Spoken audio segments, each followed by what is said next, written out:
ઊંઝાને મળેલી સિદ્ધિથી તો એશિયા સહિત સમગ્ર વિશ્વમાં મસાલાના માર્કેટ તરીકે પ્રખ્યાત ઉત્તર ગુજરાતના ઊંઝાને ગૌરવશાળી સિદ્ધિ મળી છે. ભારત સરકારની જિયોગ્રાફિકલ ઇન્ડિકેશન રજિસ્ટ્રી દ્વારા ઊંઝાના જીરું અને વરિયાળીને સત્તાવાર રીતે જિયોગ્રાફિકલ ઇન્ડિકેશન એટલે કે જીઆઈનો ટેગ આપવામાં આવ્યો છે. અને આ અંગે વધુ ચર્ચા કરીએ ઊંઝા એપીએમસીના ચેરમેન દિનેશ પટેલ સાથે. દિનેશજી, સ્વાગત છે આપનું CNBC બજાર પર. તો સૌથી પહેલાં તો આ સિદ્ધિ આજે ટેગ જીઆઈનું અહીંયા આગળથી મળ્યું છે ઊંઝાને, એનું શું મહત્વ છે, એનાથી કઈ રીતના આપણે ઊંઝા માર્કેટની આ પ્રોડક્ટ્સ જે જીરું અને વરિયાળી છે એને કઈ રીતનો લાભ મળશે? મેડમ, આપ જાણીએ છીએ એમ ઊંઝા એ સમગ્ર વિશ્વમાં પ્રખ્યાત સ્પાઇસ માર્કેટ છે, મસાલા બજાર છે. અને આ ઊંઝાને જે જીરું અને વરિયાળીમાં જીઆઈ ટેગ મળ્યો છે એ ખરેખર સમગ્ર ગુજરાત માટે ખૂબ જ ગૌરવની વાત છે. ઊંઝામાં જોઈએ તો વર્ષોથી લગભગ જ્યાંથી આપણે 7/12ના ઉતારાની શરૂઆત થઈ ત્યારથી જે અમારી પાસે જૂના રેકર્ડ છે એ મુજબ ઊંઝાની આજુબાજુના વિસ્તારમાં જીરું અને વરિયાળીના પાકનું અહીંયા આગળ વાવેતર થતું હતું.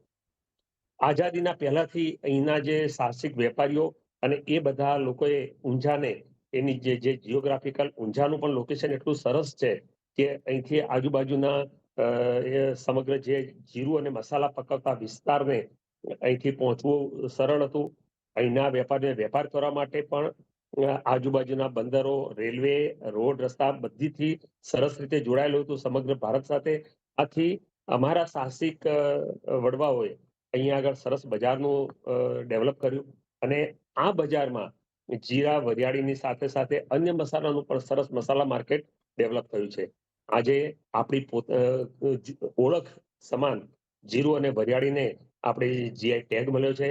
એથી એ આપણી આ જે છે મસાલા પાકો છે એની સમગ્ર વિશ્વમાં વિશ્વસનીયતા અને એની કહેવાય ને કે એક અલગ ઓળખ ઊભી થાય છે.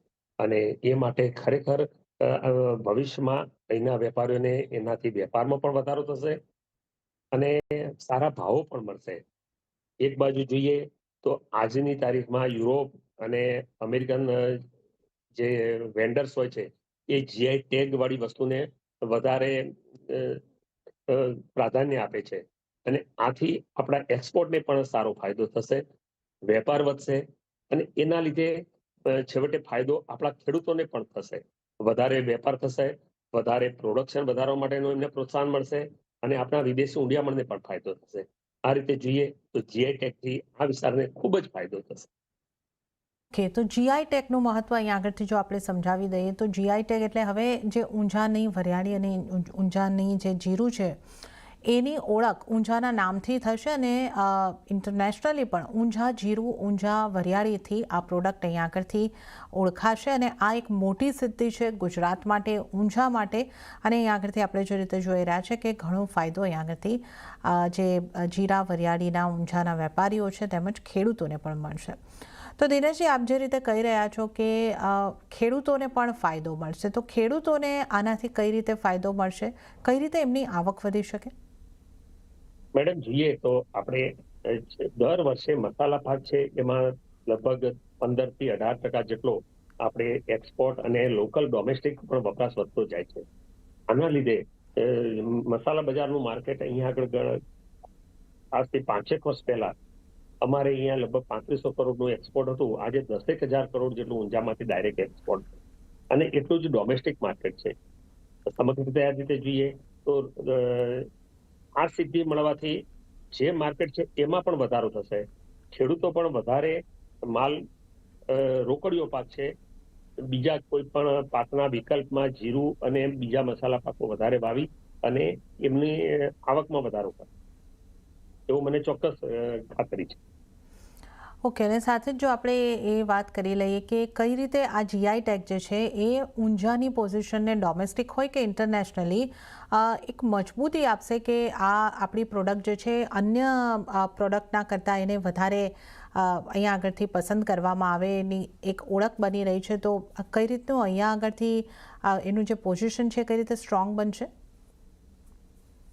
જોઈએ તો ગુજરાતમાંથી એગ્રો કોમોડિટીમાં 2 કે 3 જીઆઈ ટેગ છે. ભાલિયા ઘઉં છે, ગીર કેસર કેરી છે. તો એની પણ આજે એક વૈશ્વિક ઓળખ છે.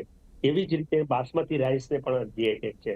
આવી રીતે હવે સમગ્ર મસાલા માર્કેટમાં જોઈએ તો ઊંઝામાં સમગ્ર વિશ્વમાં આપણે જે એક્સપોર્ટ કરી છે એમાં સૌથી વધારે મરચું એક્સપોર્ટ કરી છે અને બીજા નંબરે જીરું એક્સપોર્ટ કરીએ છીએ, ક્યુમિન સીડ એક્સપોર્ટ કરીએ છીએ.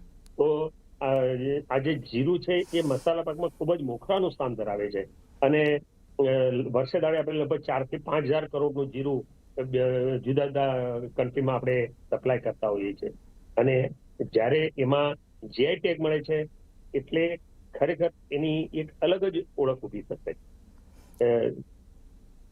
દાર્જિલિંગ ટી એ પણ આપણી છે એક જીઆઈ ટેગ છે. આવી રીતે જોઈએ તો જે જીઆઈ ટેગ વાળા ખેત ઉત્પાદન છે એની એક અલગ જ માંગ રહેતી હોય ઓકે, અને એનો ફાયદો ચોક્કસ આ વિસ્તારને સન્માન સાથે આ વિસ્તારને જીરુના વેપારને એક અલગ વેગ મળશે. ચોક્કસથી. તો જીરું અને વરિયાળી બંનેની એક આગવી ઓળખ અહીંયા આગળથી બની રહી છે, ઊંઝાની એક આગવી ઓળખ અહીંયા આગળથી મળી રહી છે અને ઊંઝાની આ પ્રોડક્ટ ઊંઝાના નામ સાથે હવે અહીંયા આગળથી મળતી જશે. દિનેશભાઈ, એક છેલ્લો સવાલ મારો એ રહેશે કે કન્ઝ્યુમર પાસે જ્યારે આ પ્રોડક્ટ પહોંચે છે ત્યારે એ લોકો પણ સરળતાથી આને આ રીતે ઓળખી શકશે આ જીઆઈ ટેગના માધ્યમથી કે ઊંઝાનું જીરું છે, આ ઊંઝાનું વરિયાળી છે? જે વેપારીએ આ ટેગમાર્ક સાથે એનું પેકિંગ વેચવું હોય તો એના માટે એનો લોગો છે, જેમ હોલમાર્ક હોય જે સોના ચાંદીમાં, એ રીતે એપીએમસીના સંકલન સાથે એનો હોલમાર્ક ઉપર ટેગમાર્ક લગાવી અને વેચે તો એને એ સ્ટાન્ડર્ડ પેરામીટર્સ અને એ પોલિસી જે એના સ્ટાન્ડર્ડ એસઓપી છે એને ફોલો કરવી પડે, એની શુદ્ધતા અને બધું જાળવવું પડે. માટે એ એક ટેગમાર્ક થશે કે ભાઈ ઊંઝા જીરાના ટેગમાર્ક સાથે વસ્તુ છે એ 100% સાચી, સારી અને શુદ્ધતામાં પણ પરિપૂર્ણ હશે. જી, અને હજી એક સવાલ ઉમેરી રહી છું કે જે આ ટેગમાર્ક અહીંયાથી મળ્યો છે તો એમાં ઊંઝા એપીએમસીનો ઘણો બધો ફાળો રહ્યો હશે. તો આ પ્રોસેસ કઈ રીતની રહી છે અને હવે જ્યારે આ મળી છે આ સિદ્ધિ, તો એના જે માપદંડ છે એને કન્ટિન્યુ રાખવા માટે આપણે કયા કયા વસ્તુઓનું ધ્યાન રાખવાનું રહેશે? આ પ્રોસેસની શરૂઆત ભારતીય સરકાર, ગુજરાત સરકારના ઇનિશિયેટિવના લીધે અમે લગભગ 2023માં ચાલુ કરી હતી અને 2023 થી અત્યાર સુધી ઘણા બધા એના પુરાવા અને દસ્તાવેજીકરણ સાથે આપણે ચેન્નાઈમાં આની ઓફિસ છે ત્યાં એપ્લાય કરેલું અને એમાં ગુજરાત સરકાર, દાંતીવાડા કૃષિ યુનિવર્સિટી, આપણું ઈડીઆઈ જે કહેવાય કે એન્ટરપ્રેન્યોર ડેવલપમેન્ટ ઇન્સ્ટિટ્યૂટ છે ગાંધીનગરમાં, એ horticulture board, Gujarat agro industry, બધાનો સહિયારો પ્રયાસ રહી અને આજે આ સુધી પહોંચ્યા છે. આમાં અમારા જે તે સમયના સહકાર મંત્રી જગદીશભાઈ વિશ્વકર્મા, એમનો પણ અને કૃષિ મંત્રીનો પણ ખૂબ ખૂબ અમને સહકાર રહેલો છે.